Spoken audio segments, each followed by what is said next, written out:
7 числа обещают снова обильные осадки, и поэтому праздники закончились. Я думаю, в выходные можно будет поработать.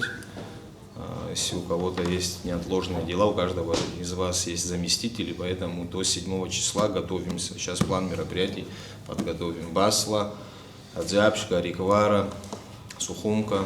Из той техники, которой мы есть у нас распоряжение, и пользуемся, что нам не хватает оперативно с районов или откуда-то, берем в аренду и ставим на все реки.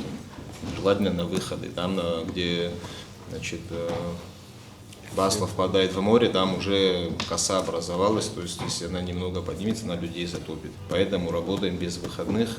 По Адзябу вы работали вроде, да? Синопское закончили ущелье? Синопское закончили. Костя, план мероприятий ты подготовишь, поручение всем раздашь, и надо поработать.